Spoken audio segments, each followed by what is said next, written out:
From Wikipedia. Flag of Convenience (FOC) is a business practice whereby a ship's owners register a merchant ship in a ship register of a country other than that of the ship's owners, and the ship flies the civil ensign of that country, called the flag state. The term is often used pejoratively, and although common, the practice is sometimes regarded as contentious. A ship's owners may elect to register a ship in a foreign country which enables it to avoid the regulations of the owner's country, which may, for example, have stricter safety standards. They may also select a jurisdiction to reduce operating costs, avoiding higher taxes in the owner's country and bypassing laws that protect the wages and working conditions of mariners. The term, flag of convenience, has been used since the 1950s. A registry which does not have a nationality or residency requirement for ship registration is often described as an open registry. Panama, for example, offers the advantages of easier registration, often online, and the ability to employ cheaper foreign labor. Furthermore, the foreign owners pay no income taxes. The modern practice of ships being registered in a foreign country began in the 1920s in the United States when shipowners seeking to serve alcohol to passengers during Prohibition registered their ships in Panama. Owners soon began to perceive advantages in terms of avoiding increased regulations and rising labor costs and continued to register their ships in Panama even after Prohibition ended. The use of open registries steadily increased, and in 1968, Liberia grew to surpass the United Kingdom with the world's largest ship register. As of 2009, more than half of the world's merchant ships were registered with open registries, and almost 40% of the entire world fleet, in terms of deadweight tonnage, were registered in Panama, Liberia, and the Marshall Islands. Reasons for adopting a flag of convenience. The reasons for choosing an open register are varied and include tax avoidance, the ability to avoid national labor and environmental regulations, and the ability to hire crews from lower-wage countries. National or closed registries typically require a ship be owned and constructed by national interests, and at least partially crewed by its citizens.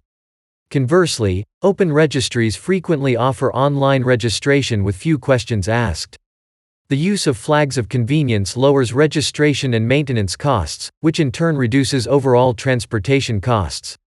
The accumulated advantages can be significant. For example, in 1999, 28 of the American company Sealand's fleet of 63 ships were foreign flagged, saving the company up to $3.5 million per ship every year.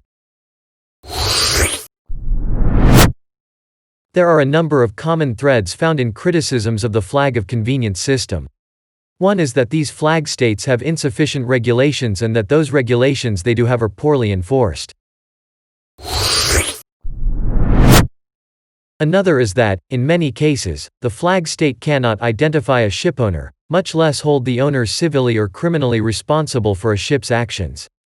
As a result of this lack of flag state control, flags of convenience are criticized on grounds of enabling tax avoidance, providing an environment for conducting criminal activities, supporting terrorism, providing poor working conditions for seafarers, and having an adverse effect on the environment. David Cockcroft, former General Secretary of the ITF, says, "Arms smuggling, the ability to conceal large sums of money, trafficking in goods and people and other illegal activities can also thrive in the unregulated havens which the flag of convenience system provides." Panama has the largest maritime register, followed by Liberia. Landlocked Bolivia also has a major registry, as does Mongolia. Also, some registers are based in other countries. For example, Panama consulates manage the documentation and collect registration fees. Liberia's registry is managed by a company in Virginia and Bahamas from the City of London. Concealed ownership. A ship's beneficial owner is legally and financially responsible for the ship and its activities. For any of a number of reasons, some justifiable and some suspicious, shipowners who wish to conceal their ownership may use a number of strategies to achieve that goal. In jurisdictions that permit it, actual owners may establish shell corporations to be the legal owners of their ships, making it difficult, if not impossible, to track who is the beneficial owner of the ship. The 2004 report of the UN Secretary-General's Consultative Group on Flag State Implementation reported that it is very easy, and comparatively inexpensive, to establish a complex web of corporate entities to provide very effective cover to the identities of beneficial owners who do not want to be known.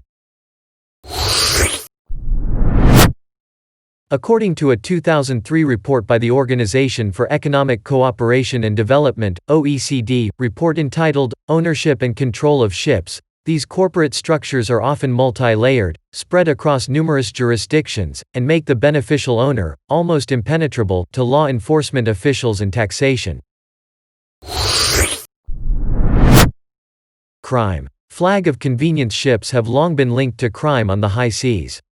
For example, in 1982, Honduras shut down its open registry operations because it had enabled illegal traffic of all kinds and had given Honduras a bad name. Ships registered by the Cambodia Shipping Corporation (CSC) were found smuggling drugs and cigarettes in Europe, breaking the Iraq oil embargo, and engaging in human trafficking and prostitution in Europe and Asia. The North Korean flag of convenience has also garnered significant scrutiny. In 2003, the North Korean freighter Pongsu reflagged to Tuvalu in the middle of a voyage shortly before being seized by Australian authorities for smuggling heroin into that country. That year, 13 nations began monitoring vessels under the North Korean flag for illicit cargoes like drugs, missiles or nuclear weapon fuel.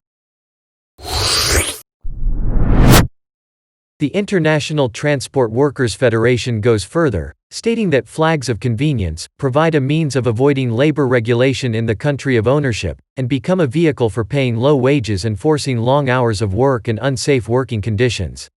Since FOC ships have no real nationality, they are beyond the reach of any single national seafarers' trade union. They also say that these ships have low safety standards and no construction requirements, that they do not enforce safety standards, minimum social standards or trade union rights for seafarers, that they frequently fail to pay their crews, have poor safety records, and engage in practices such as abandoning crewmen in distant ports. Environmental effects. While flag of convenience ships have been involved with some of the highest profile oil spills in history, such as the Maltese-flagged MV Erika, the Bahamian-flagged MV Prestige, the Marshallese-flagged Deepwater Horizon, and the Liberian-flagged SS Torrey Canyon, MV Amico Cadiz and MV Sea Empress, the most common environmental criticism they face regards illegal fishing. Flags of convenience help reduce the operating costs associated with illegal fishing methods, and help illegal operators avoid prosecution and hide beneficial ownership. Wages. The United Nations Conference on Trade and Development, in its 2009 report on maritime trade, states that shipowners often register their ships under a foreign flag in order to employ seafarers from developing countries with lower wages. The Philippines and China supply a large percentage of maritime labor in general, and major flags of convenience in particular.